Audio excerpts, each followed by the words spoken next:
berjumpa lagi bersama saya Alfianto, calon guru penggerak angkatan 9 dari SMA Negeri 2 Bambang, Kabupaten Mamasa, Provinsi Sulawesi Barat.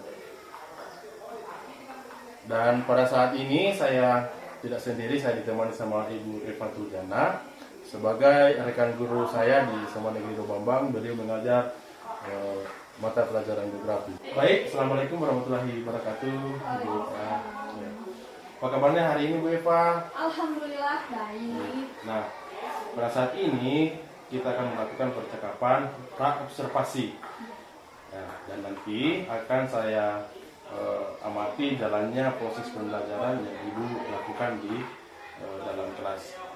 Nah, adapun tujuan dari dilakukannya supervisi adalah untuk mengetahui dan juga mengevaluasi jalannya proses pembelajaran yang Ibu lakukan.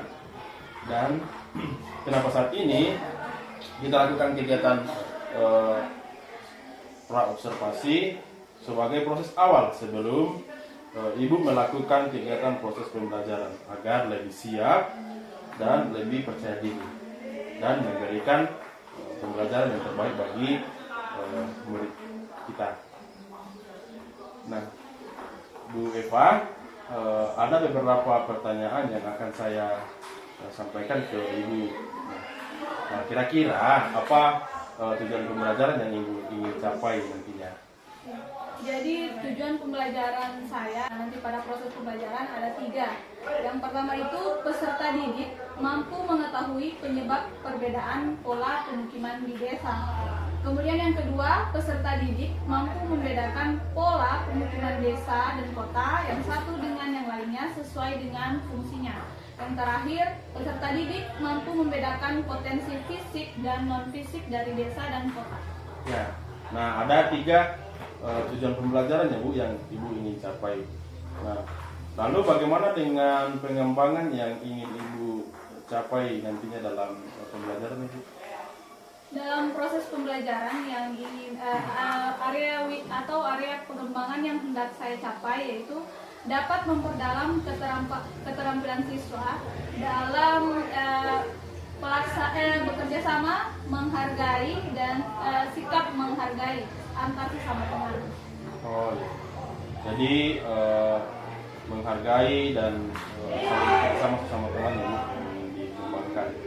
Nah, saya ingin mendengar Bu bagaimana rancangan pembelajaran yang ingin Ibu terapkan di dalam kelas. Mungkin dari strategi pembelajaran, metode pembelajaran atau model-model pembelajaran.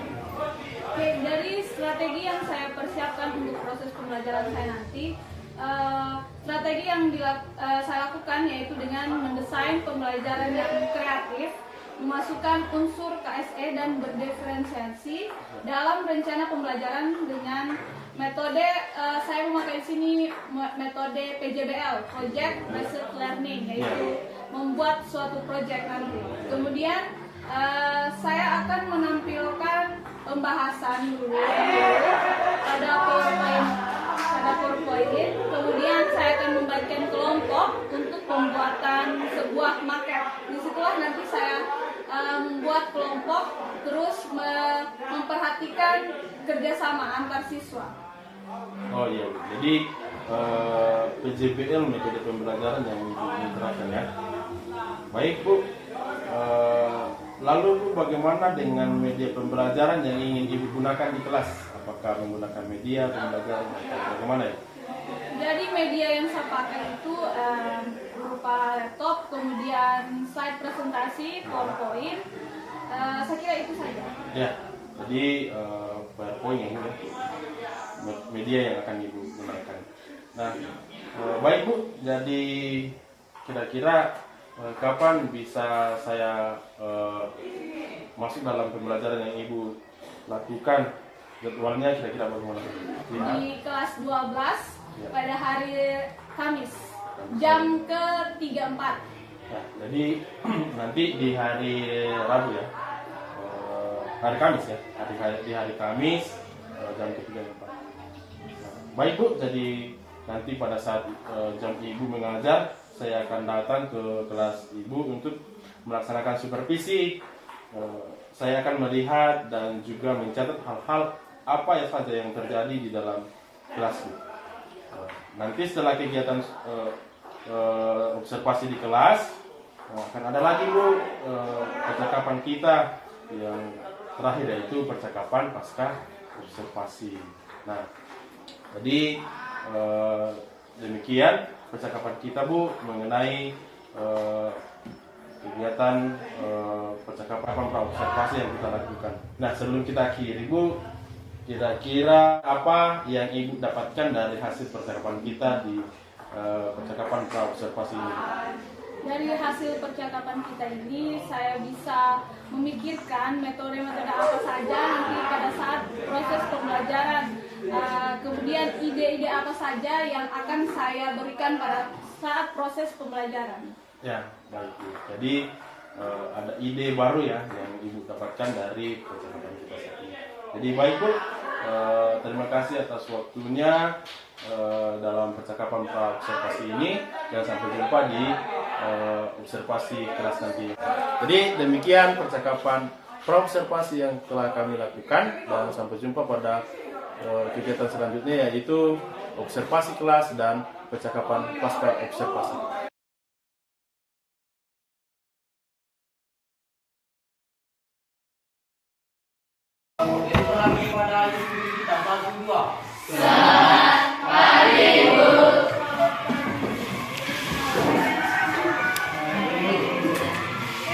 Sebelum mulai pembelajaran, alangkah baiknya kita berdoa dulu sebelum belajar. Silakan ketua kelas pimpin.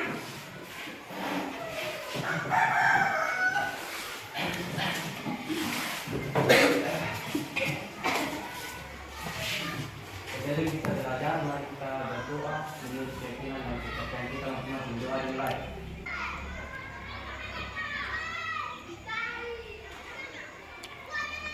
Doa selesai. Terima kasih Yesus Kristus.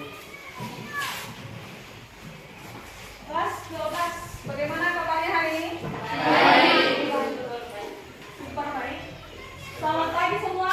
Baik. Oke, saya mau tes semangatnya dulu. Kan ini masih pagi kan? Ya. Kalau saya bilang semangat pagi, kamu jawab pagi, pagi, pagi. Dengan semangat ya? Ya. Oke. Semangat pagi. Pagi, pagi, pagi. Sudah sini belum semangat. Coba saya ulang ya. Semangat pagi. Pagi, pagi, pagi. Saya ulang sekali lagi. Semangat pagi. Pagi, pagi, pagi. Oke, terima kasih. Oke, sebelum lanjut saya mau tanya dulu. Ada yang tidak hadir? Sahur dan siapa? Oke, pada hari ini kita melanjutkan materi pada minggu kemarin. Ada yang masih ingat materi minggu kemarin? Pola pemukiman desa dan kota. Apa Rahmat? Pola pemukiman desa dan kota. Ya, terima kasih Rahmat. Jadi materi kita kemarin tentang pola pemukiman desa dan kota. Oke. Ada yang masih ingat apa yang membedakan pola-pola pemukiman di desa itu berbeda-beda? Apa yang membedakan? Ya, Bu. Ya, Rahmat. Silakan Rahmat. Pemukiman bumi memiliki dalam bentuk yang berbeda karena ada tiga jenis, yaitu dataran, berbukit, dan pegunungan, Bu. Oke. Terima kasih Rahmat. Jadi mengapa pola pemukiman berbeda-beda dari desa yang lain dan desa yang satu itu berbeda? Dikarenakan letak geografisnya. Letak geografis di permukaan bumi itu tidak sama rata. Ada yang dataran dan ada juga yang di sekitar sini pegunungan. Jadi hari ini ada dua tujuan pembelajaran yang akan kita capai. Yang pertama, siswa atau kalian peserta didik mampu mengetahui penyebab perbedaan pola desa dan kota. Jadi yang kita bahas itu bukan hanya desa, tetapi juga yang kita bahas pola kota.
1, 2, 3, 4, dan 5 ini adalah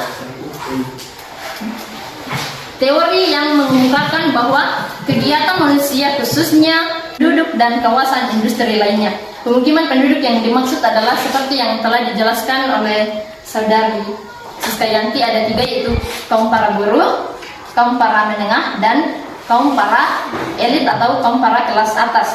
Jadi dapat disimpulkan bahwa teori sektoral memperkenalkan teori sektoral ini memberikan pandangan kepada masyarakat atau kepada kita bahwa teori sektoral ini berguna untuk merancang kebijakan perkotaan dan pengembangan wilayah yang lebih baik. Sekian dan terima kasih.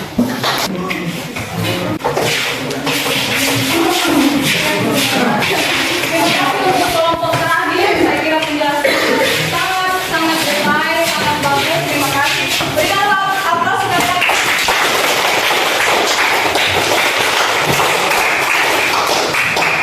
Terima kasih kelompok yang sudah berusaha membuat maketnya, kemudian sudah dipresentasikan, sudah dijelaskan dengan baik. Saya ucapkan banyak-banyak terima kasih.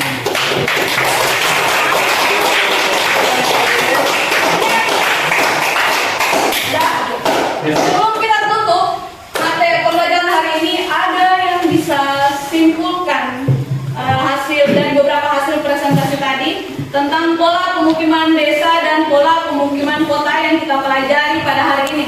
Ada yang bisa? Saya, Bu. Oke, silakan Andre. Baik, terima kasih. Kesimpulan yang saya dapat dari presentasi studi kelompok hari ini, dapat kita ketahui bahwa perkampungan terdapat dalam 4 bagian dan perkotaan terdapat dalam 3 bagian, yaitu desa terbagi dalam 4 bagian, yaitu pola pemukiman membesar, pola pemukiman terpencar, pola pemukiman linear, dan pola pemukiman fasilitas tertentu. Dan kota terbagi atas 3 bagian, yaitu teori kota konsentris dan teori kota sektoral, teori inti ganda. Dan dapat kita ketahui bahwa ternyata perbedaan kota dan kampung sangat banyak perbedaan. Kita dapat lihat dari market kita masing-masing bahwa di kota sangat padat penduduk dan sedangkan di desa sangat sedikit penduduk. Sekian saya dapat simpulkan. Terima kasih Andre ini atas banyak kesimpulan yang dibacakan oleh Andre ini pada hari ini. Oke, saya tutup hari ini, cukup sekian dan terima kasih. Berjumpa kembali dengan saya Ardanto, calon guru penggerak angkatan 9 dari SMA Negeri 2 Bambang, Kabupaten Mamasa, Provinsi Sulawesi Barat. Dan pada saat ini saya masih bersama dengan Ibu Eva Tuljana sebagai guru yang telah diobservasi pada supervisi akademik yang telah dilakukan di dalam kelas. Pada percakapan pasca observasi ini, saya akan memberikan pertanyaan-pertanyaan kepada Ibu terkait dengan jalannya proses pembelajaran di kelas yang Ibu telah lakukan, dengan tujuan untuk mengevaluasi pembelajaran yang telah dilakukan selama supervisi dilakukan di kelas Ibu. Nah, baik Bu. Pertanyaan yang akan saya sampaikan yang pertama, apa yang Ibu Eva rasakan setelah pelaksanaan pembelajaran dengan rancangan yang Ibu Eva telah siapkan ini? Baik, perasaan saya setelah selesai proses pembelajaran, proses observasi, perasaan saya itu senang sekaligus lega karena sudah selesai melaksanakan proses pembelajaran. Awalnya saya gugup, tetapi seiring berjalannya waktu, saya sudah terbiasa dengan adanya pelatihan tunggal. Ya, baik. Jadi Ibu merasa lega ya sudah melaksanakan proses pembelajaran dengan menjalankan rancangan-rancangan yang Ibu telah lakukan. Nah, lalu kira-kira Bu, apa yang menjadi hambatan atau kendala-kendala yang dirasakan dialami saat pelaksanaan proses pembelajaran Bu di dalam kelas? Hambatan pada saat proses pembelajaran yaitu yang pertama kendala dalam pada saat mengkondisikan siswa ketika pembuatan maket tersebut, karena kita ketahui kalau pembuatan proyek suatu maket pasti kondisi situasi ruangan kelas itu pasti ribut karena pasti ada saling respon. Jadi kendalanya hanya pada pengkondisian siswa ya Bu ya. Semoga kendala yang dihadapi itu bisa berjalan, ada perbaikan. Apakah menurut Bu Eva sudah puas atau sudah berhasil dalam pembelajaran yang telah dilakukan Bu? Menurut saya pembelajaran tadi di kelas saya dibilang puas belum, pastinya belum. Ya. Tetapi saya merasa pembelajaran tadi sudah berhasil karena pada saat proses pembuatan maket, anak-anak itu terlihat antusias dan sangat bersemangat ketika pembuatan proyek maket tersebut. Ya. Jadi pembelajaran yang Ibu telah lakukan itu sudah berhasil ya Bu, karena ada antusias dari siswa dalam keterlibatannya dalam pekerjaan maket yang Ibu telah lakukan. Nah, lalu Bu, hal positif yang sudah Ibu Eva lakukan selama proses pembelajaran Bu, kira-kira apa? Hal positif yang saya dapatkan ketika proses pembelajaran dengan adanya pembuatan proyek tadi, anak-anak lebih termotivasi dan senang dalam mengikuti pembelajaran. Kemudian materi yang diberikan itu mereka lebih memahami materi yang telah saya sampaikan. Ya, jadi hal positifnya adalah anak-anak termotivasi dan juga lebih memahami materi ya Bu ya. Ya, baik. Lalu kira-kira apa yang akan Ibu tingkatkan pada pembelajaran-pembelajaran yang Ibu akan lakukan di kedepannya ini Bu? Yang akan saya lakukan adalah mempersiapkan bahan ajar yang lebih menarik dan kreatif lagi dan pastinya berpihak pada siswa dengan pola berdiferensiasi dan KSN. Ya, baik. Jadi dari rencana perbaikan yang Ibu telah sampaikan, kira-kira kapan Bu rencana perbaikan itu dilakukan? Apakah secepatnya atau ada waktu-waktu tertentu yang mungkin Ibu sudah tentukan? Ya. Oke, jadi rencananya saya akan memperbaiki proses pembelajaran saya pada semester berikutnya, pada semester genap. Berhubung pada saat ini di akhir pembelajaran semester ganjil. Iya. Jadi Ibu akan melakukan perbaikan-perbaikan yang perlu dilakukan itu pada awal semester genap ya Bu? Iya, karena sekarang itu adalah akhir dari pembelajaran di semester ganjil dan tidak akan ada lagi pembelajaran berikutnya. Baik Bu, terima kasih atas jawaban-jawaban yang Ibu telah sampaikan. Semoga apa yang Ibu rencanakan untuk perbaikan pembelajaran ke depannya dapat terrealisasi dengan baik dan bisa membantu menunjang dalam perbaikan pembelajaran Ibu ke depannya. Baik, jadi demikian segala rangkaian supervisi akademik yang telah dilakukan, yang mana dimulai dari percakapan pra observasi, pelaksanaan observasi di dalam kelas, dan percakapan pasca observasi telah berjalan dengan baik dan lancar. Dan akhirnya saya sampaikan terima kasih kepada Ibu Eva Trudiana atas waktunya selama kegiatan supervisi akademik ini.